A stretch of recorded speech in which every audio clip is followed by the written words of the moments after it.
Batman is directed by Tim Burton and stars Michael Keaton, Jack Nicholson, Kim Basinger, amongst others. And this is a film that I've never really talked about in context or even in a review, obviously. I don't know why, because a lot of people like to talk about the first Batman movie and Batman Returns, the two Tim Burton movies, and so I figured I'd finally take a shot at it. That's the only reason I'm doing these movies, because I saw them recently and I wanted to talk about them because I do enjoy these movies. So in 1989, Tim Burton decided to bring Batman to the big screen in his dark, brooding entirety.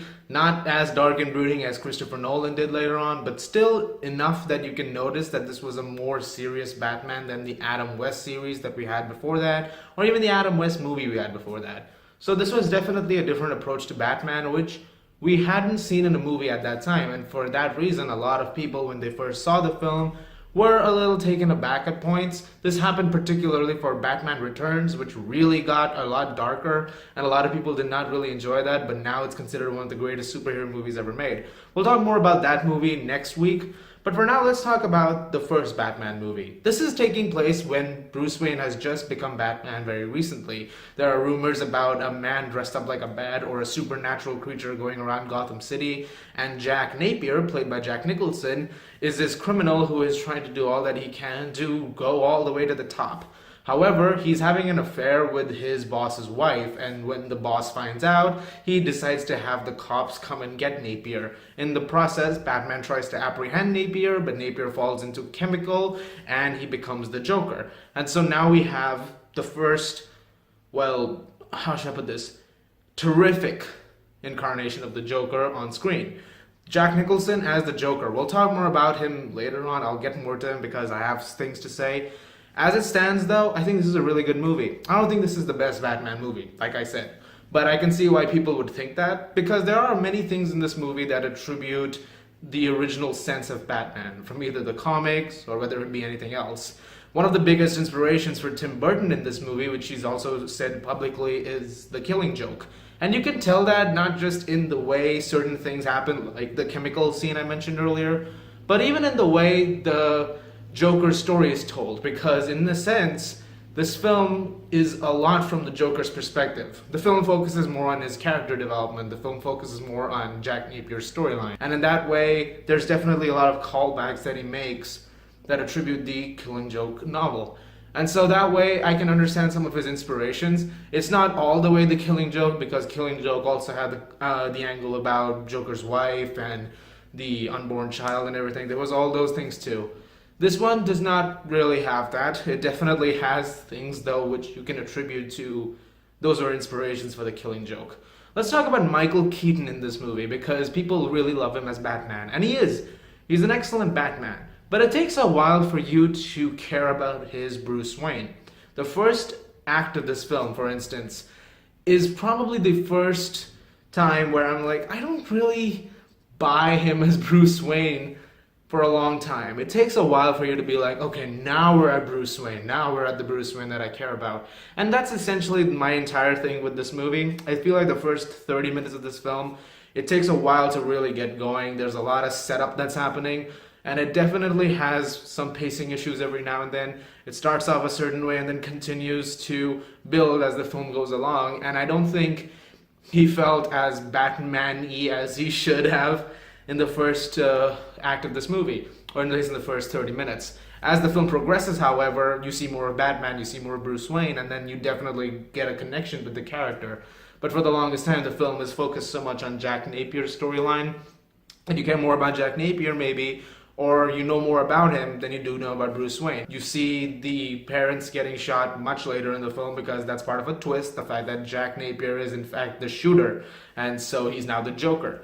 But I like the fact that the film, for the longest time, is like, you know this. We don't need to go over the entire history all over again. If you read the comics, you know that Bruce Wayne's parents were murdered.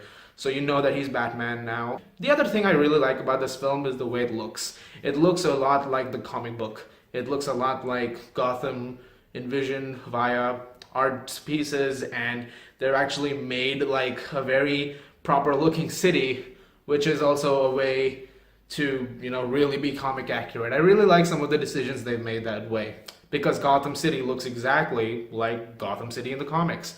the Batwing in this film, the Batmobile in this film, they also have very similar looks to the comic books. And in fact, the animated series that comes out a little bit later in time, because I think this was 1989, the series came out in 1992. So there's definitely a lot of nice callbacks to that. The way the Batcave is designed is also pretty cool. There's a lot of cool things in terms of how screens are shown and the way Batman has certain gadgets. Now, if you look back at it, you can definitely be like, hey, that doesn't hold up so well because Batman has come such a long way in terms of film representation. Until very recently, we had Ben Affleck, and Ben Affleck in that one warehouse scene in Batman v Superman was laying waste to the entire thing. Like, that guy was brutal. When you watch that compared to this, you can definitely look at this and be like, well, that this sucks now because I've seen brutal stuff. I've seen Nolan's Batman also take on some crazy things. And so that way you can definitely have problems viewing this film. But as it stands, for the time it was made, aside from a few points where you can tell Batman's on a wire in certain shots, it looked pretty fine. And he looks a lot like Batman in certain silhouette shots as well. It's like, yeah, that's totally Batman. That's pretty amazing. So now let's talk about Jack Nicholson as the Joker. He is amazing in this. There are so many quotable lines from him, and I swear, if we started off this review, very similar to what I said in my Dark Knight review, we'd probably spend here forever just quoting Jack Nicholson lines. Gentlemen, let's broaden our minds. Lawrence! I'm of a mind to make some mookie. Phone book. Bob, you are my number one guy. Right? There's also those advertisements that he's playing on television promoting the Joker products, which have the thing in them that is poisoning people and killing them, like perfumes and stuff. That was also really fun, and I had a lot of fun watching this representation of the Joker. He was very entertaining, and he had his dark side to him, his sadistic side to him. And there were points where you could say it's kind of undercut by the soundtrack, which we'll talk about in a second. But yeah, there's definitely moments where you're constantly taken aback by him because he is pretty creepy in this movie. Freeze him now. Okay. You are a vicious bastard for telling it. I'm glad you're dead. Let's talk about that soundtrack. First, let's talk about the score. Danny Elfman's score is iconic. He is excellent at bringing this theme of the Batman together, and he does such a great job in this movie. His score is quite something. In fact, when he scored Justice League, which is posters right here, actually, it's just a coincidence. I didn't plan this. It's great when you hear Batman's theme in Justice League. It's like there's a reason why this Batman theme is so good. And in the movie, when it starts, when you have the opening credits and the theme's playing over it, it's like, yeah, this is so Batman. This feels like Batman. He really gets the character. He does a great job with the music. Let's talk about the Prince soundtrack, because that's received some criticism.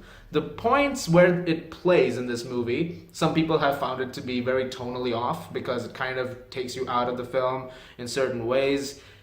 As it stands, I saw the film last night. From a movie perspective, from the point of view of the fact that they're making this film and showing certain things happen, it can feel off in one scene, and that is coming to the end of the film when Trust starts playing as the gala starts.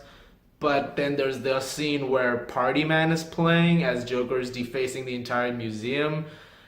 That point, I love the soundtrack, but then there are points where it's like, yeah, you can tell where it feels a little tonally off. That has nothing to do with Prince though, because off the film, if you listen to the soundtrack, it's amazing. I love this soundtrack. All the songs in it are pretty amazing. I love Party Man, I love Trust, I love Vicky Vading, I love Scandalous, I love The Future, Bad Dance. I've listened to Bad Dance so many times. It's a really great jam. I love the soundtrack as it is. It's just that sometimes in the movie it's edited in a strange way. But aside from that, I mean, if you look at this film and if you say that this film is poor now because you've seen other Batman movies, that's not fair. Because this film has a lot of things going for it which are really, really great, and that still hold up quite well. Certain things don't hold up so well. Like, I feel like the first act, like I said, I just feel like there were a few things over there which is like, yeah, that was better handled in some other movies later on. But so much still sticks. Michael Keaton's still excellent as Batman. He still remains one of the better performances of this character. And I think he's better at Batman as he was as Bruce Wayne at points in this movie. That's just my take on it. At points, not the entire time. But he still did an excellent job. He was still an excellent actor, and I really love him. Jack Nicholson in this film is fantastic. I haven't talked about Kim Basinger. I think she's really great over here. They really tried to make her the innocent, naive woman at times, but still a very determined woman trying to get a story. She was really great, and I think she did a very, very, very good job. Her relationship with Bruce Wayne also sometimes was a little on and off for me. Sometimes you cared about it, sometimes you didn't care about it. There's one great scene where Bruce tries to tell her that he's Batman. I really like the on-off way that was handled. That was actually pretty fun. It was actually a really entertaining scene, and it led to the great scene with Joker where he just looks at Bruce. He's like, Tell me something, my friend. You ever dance with the devil in the pale moonlight? What? I always ask that of all my prey. I just like the sound of it. So yeah, in the end, I absolutely love this film. And I think it has problems, definitely, but I still think it holds up for the most part really, really, really well. And yeah, I'm gonna keep listening to that Prince soundtrack. I don't care if people don't like it at points. I'm gonna give Batman a 9 out of 10. Guys, thank you so much as always for watching. I just wanted to talk about these films, like I said, because I saw them recently and they were just going through my head. Look forward to the review of Batman Returns next Sunday. I might do Batman Forever, and I'll see you guys at the movies.